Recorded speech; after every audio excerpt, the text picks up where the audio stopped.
जरूरी नहीं कि वैष्णवता ब्राह्मण कुल में जन्म लेने वाले एक व्यक्ति की ही होगी। वैष्णवता का संबंध किसी जात पात से नहीं होता। वैष्णवता का संबंध हमेशा आपके व्यवहार से होता है। आप अपने व्यवहार से, आपके व्यवहार से आपकी जात का भी प्रदर्शन हो सकता है। कभी कभी एक ब्राह्मण कुल में जन्म लेने वाला व्यक्ति भी कभी कभी ऐसी स्थिति, ऐसी क्रिया प्रकट कर देता है कि वो वैष्णव तत्व से उसका परित्याग हो जाता है और वो शूद्र से भी गया बीता हो जाता है। इसीलिए अगर आपको सच्ची वैष्णवता प्राप्त करनी है तो आप अपने कर्म को इतना परिपक्व बनाओ कि आप किसी भी कुल में जन्म लो, कोई फर्क नहीं पड़ता, लेकिन आपके आचरण इतने पवित्र हो कि समस्त वैष्णव भी आपको देख करके आपको साष्टांग प्रणाम करें, प्रणाम करें।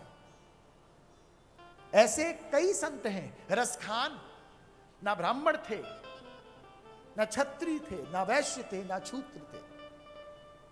खान थे, मुसलमान परिवार से, मुस्लिम संप्रदाय से थे, लेकिन गोपाल की गिरधर की ऐसी उपासना करी। महाराज वृंदावन में आए, कहीं पर कभी किसी संत के मुख से नाम श्रवण कर लिया था कि एक वृंदावन में सबको आकर्षित करने वाले ठाकुर भगवान श्री कृष्ण चंद्र रहते हैं और बहुत सुकुमार, बहुत सुंदर हैं, बहुत तेज से युक्त हैं, अपनी ओर खींच लेते हैं, अपना दीवाना बना लेते हैं। तुरंत उनको खोजने के लिए वृंदावन में प्रवेश हुआ और एक संत से उनकी भेंट हो गई। संत से प्रश्न किया कि वृंदावन बिहारी भगवान श्री कृष्ण चंद्र कहां रहते हैं, ये कैसे मिलेंगे?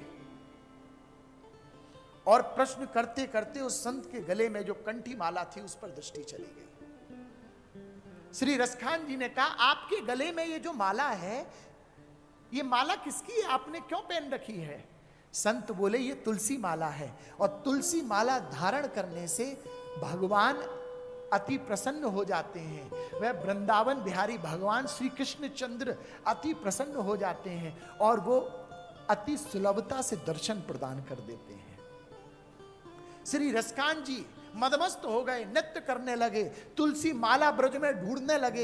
एक स्थान पर तुलसी माला मिली, उससे अनंत मालाओं को लेकर के मस्तक पर वह तुलसी माला बांध दी, हाथों में बांध लिया, दोनों हाथों में बांध लिया, गले में ढेर सारी तुलसी माला पहनने लगे और पहन करके गली गली में घूमने लगे कि अरे कभी तो मेरे नंद नंदन, कभी तो वृंदावन बिहारी की दृष्टि, अब मैंने तुलसी माला पहन रखी है, कभी तो मेरे ऊपर दृष्टि जाएगी और शायद मुझसे ना रीझ हैं, मेरे इस तुलसी माला पहनने पर रीझ जाएंगे, तो कम से कम इस तुलसी को साक्षी मान करके ही सही, कम से कम दर्शन तो दे दें।